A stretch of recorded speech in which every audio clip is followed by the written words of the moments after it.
Karate Kid is a franchise that many have heard of but probably haven't seen, and for those who are new to it, like I was last year, that may have come down to the success of the TV show Cobra Kai, which is a continuation of that franchise which stopped in the early 90s. Following season 3's release on New Year's Day of 2021, it was only fitting that they released season 4 on New Year's Eve of 2021 as well. So after finally completing it after a few busy days, it is now time to talk about all 4 seasons ranked from best to worst. Now just for a bit of information, all these seasons are good, so it was a very difficult list, so by me having one lower doesn't mean it's bad or anything, it just means I prefer the other ones a little bit more, and you'll see how fine the margins are when we get into talking about them, which we will now.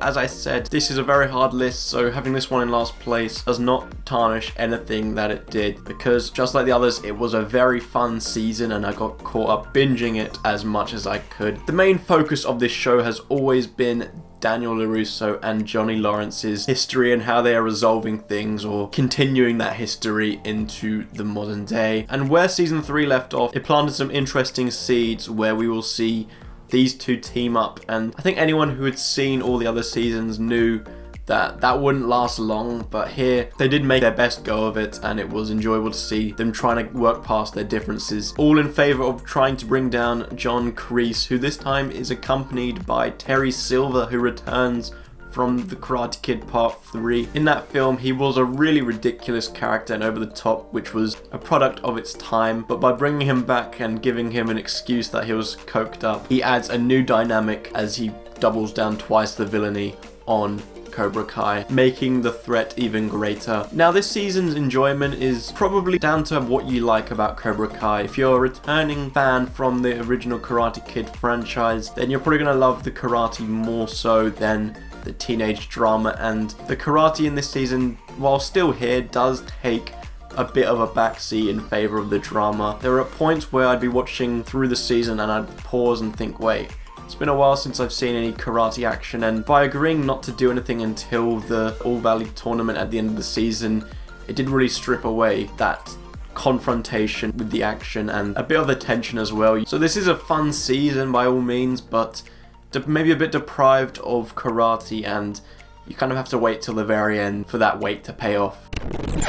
I wrote out everything for this ranking and gave all my scores prior to filming this, of course, but before I filmed I was eager to see how others would rank these seasons, and to my surprise many had this at first place, so this may be controversial, but I have a lot of love for this season as it tackles a unique concept by bringing back a classic franchise and not only make it into a TV show, but explore characters and answer questions that we weren't exactly thinking of, and that being Johnny Lawrence, how no one was really thinking how did he grow up, what became of him, or how did that defeated LaRusso change him. We get an answer here, and to be honest, it makes the original franchise more intriguing. It's a really refreshing idea, and it draws in fans from the Karate Kid franchise, as well as bringing in people who perhaps maybe haven't seen it and are more interested in Cobra Kai, thus checking out the Karate Kid franchise. For me personally, I recommended this show to a friend and told him he maybe has to check out the first Karate Kid first, and he did so, and he thoroughly enjoys this show, and we both agree that it's one of the most bingeable shows out there at the moment. There is great fan service on show here as it drags the franchise into a new generation in the 21st century, and it sympathizes characters like Johnny Lawrence, who we always wanted Daniel LaRusso to beat, to the point where at times in this season we wanted him to beat LaRusso. So it was great seeing this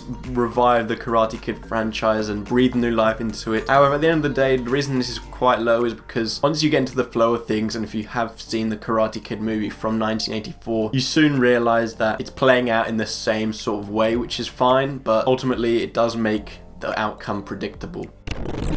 When I ranked these seasons a year ago, I struggled with placing season 3 as well as I do now, because there are many great things about it, but then maybe perhaps the most issues I have with it. But at the end of the day, I think the great things that do happen cancel out the weaker parts just a little bit. Following on from season 2's brutal finale, we tackle a really serious and emotional tone, which is, I'm going to say it, the most emotional in the entire franchise, let alone just Cobra Kai. And it will start us on a path where we get to see Miguel's rehab and how his injury has affected many others around him, and not to mention Johnny, who is determined to get him back on his right path, which he inevitably does, making their friendship that much stronger. Kreese's more dominant role established his control over his students as well as his evil presence, but amongst there they managed to somewhat sympathize him as well, as they deliver a backstory which was for a character which once again we weren't asking for. But it's just interesting to see these characters that we've known, well, some have known since the 80s, that they're still getting developed to this day in 2022. The few issues I was talking about is, as great as it was to see returning characters like Chosen and other characters seen throughout the Karate Kid franchise, it did feel like they went too far out their way at times to bring those characters in, like with Daniel literally flying to Okinawa for a few days. And on the other hand, Cobra Kai have always been bullies, everyone knows that, but they've always stayed somewhat within the law. But here they literally are breaking those laws by assaulting somebody, by breaking their arm, or breaking into someone's house and causing property damage. That was never really what was seen in previous seasons or in the Karate Kid franchise, so it's a bit over the top here, but this show does lean into the over the top side. However, still really enjoyed this season. Up until filming, I didn't know that having season 2 in at first place would be controversial, as some have it in last place. I guess that just shows the quality of this show, as there are very fine margins for these seasons to be different places on the list. Season 2 builds upon the foundations that season 1 laid and doubled down on certain aspects with the karate, the teenage drama, so it was like twice as much as the viewer would want. I can understand where its criticisms do come from by a small bit where it gets a bit unfocused, and that's one thing I noticed about this, is there isn't really a set character for the entire season. It's kind of jumping around from different characters' point of views, and to be honest, it's kind of good that they did that, because a lot of the characters are quite unlikable if they have too much screen time this season. But what it all leads to is more action and more drama, which, you know, I'm always here for. And with those teenage drama aspects, it adds to the layers and adds more sense to why there was such a huge breakout at the end, which all culminates with Miguel suffering horrific injuries. That finale was my favourite of the entire show, and I think many will agree with it, so I think there was that build up there which was necessary for it to pay off, and it didn't just come out the blue. So for me, it didn't bother me too much that there wasn't such a main character to focus on, but the ride season 2 took us through was thoroughly enjoyable, and no joke, made me want to take up karate and punch people. But I was fueled up on adrenaline after watching it, especially the finale, which I think topped off the best season in my humble opinion.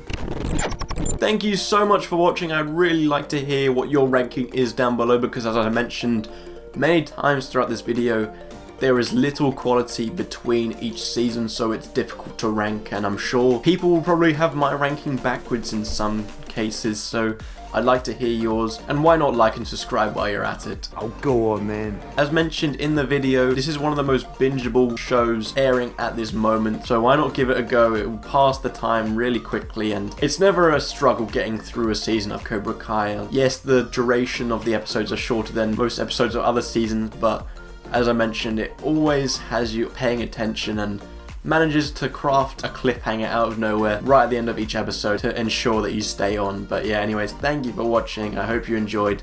and I hope to see you in my next video.